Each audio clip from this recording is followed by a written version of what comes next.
Look, I want to talk to you about what is happening with Gen Z, because it appears that Gen Z men who backed Donald Trump last year rated having children at the top of a list of choices of how to define personal success. Yet, I don't know if you'll be surprised by this, Jeff, but Gen Z women who backed Kamala Harris rated it to second last. So this is according to the latest NBC News Decision Desk poll powered by SurveyMonkey, which shows how the political gender gap persists alongside different social beliefs between young men and young women. So let's just look at the top priorities for these Gen Z women who apparently voted for Kamala Harris. Number one, having a job or career that you find that you find fulfilling. Look, obviously that's important. I don't know if it needs to be number one. Number two, having enough money to do the things that you want. Number three, achieving financial independence. 4, having emotional stability. 5, using your talents and resources to help others. Owning your own home is number 6. Number 7, having no debt. Number 8, being spiritually grounded. 9, making your family or community proud. And then all the way down to number 10. That is where these Gen Z women have ranked putting children. That's their list of priorities, all the way down to number 10. And then after that, number 11 is being married. Jeff, can I get your thoughts on that? I mean, number 10, in terms of what success looks like, what do you put this down to? Is it the rise of the feminism movement? I mean, what are your thoughts on it? Yes. No, it definitely is a rise of feminism.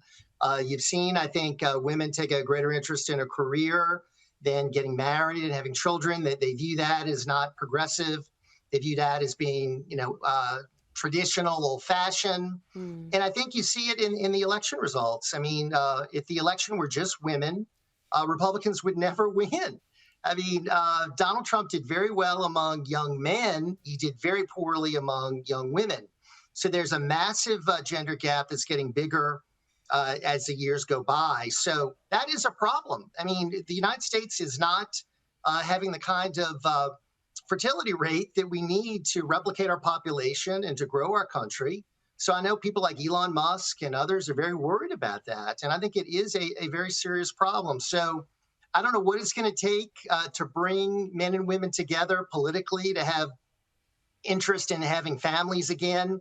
But right now, it's not there. And just from my observations of traveling around, it looks like the marriage rate is going down. It looks like people are staying single longer.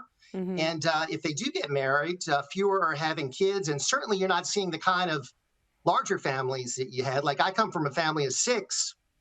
You don't see that very often at all anymore in our country. Yeah, same here in Australia. The birth rate decline is a huge problem. Look, I want to talk to you about Donald Trump speaking at the Museum of the Bible in Washington yesterday. And he was also bringing a new focus to news that the Biden administration weaponized the federal government against Christians, including the pro-life movement. Now, this task force to eradicate anti-Christian bias is chaired by Attorney General Pam Bondi. And after a preliminary review of federal agencies and departments, the task force uncovered numerous instances of anti-Christian bias during the Biden administration. Jeff, what more can you tell us about this? No, there's no doubt that is accurate. The FBI was targeted to go after Christians, to go after traditional Catholics, to go after pro-life supporters, throwing people in jail that were protesting outside abortion clinics, considering those that went to Latin Mass as being potential terrorists. I mean, it's obscene what was really done in the Biden administration to go after traditional religious conservative Christians. And I'm glad the president is bringing it up. I'm glad he's talking about anti-Christian bias. You don't hear that much from political leaders about that. And I'm glad the president's bringing it up. And there's also discrimination against Christians that's going on in many countries around the world. They're being targeted, they're being persecuted, and sadly, in many cases, being killed. So hopefully this will lead to more attention on that important issue. Absolutely. Finally, Bill Maher has admitted that Donald Trump actually had a point about liberal elitist institutions such as Harvard exposing the university's diversity myth. Listen to this.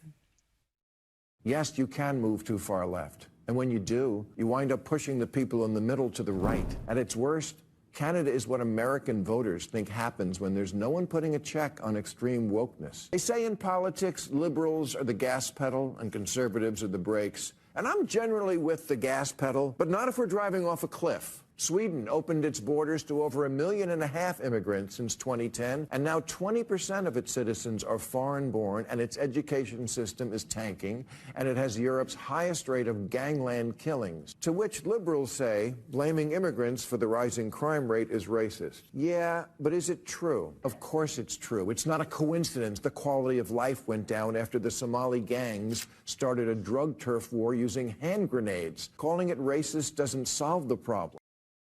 Jeff, can I get your reaction? I love the fact that Bill Maher every now and then speaks 100% the truth. Ever since he had dinner with Donald Trump, he has sort of been red-pilled. I mean, he's sort of moving to a more sensible direction. I mean, he used to be so far left. I mean, we couldn't even relate to him. But now he's speaking common sense on a lot of issues. And I'm glad to see it because he's a popular talk show host. He has a big audience. And maybe he's influencing some of these people that are watching him to see things differently. We certainly don't see it with the late night comedians. They're hopeless. But I think Bill Maher is someone that has really seen the light on a lot of these issues. So I'm glad to see it. Jeff Crouere, thank you so much for your time. Love having you on Power Hour. Thanks for having me.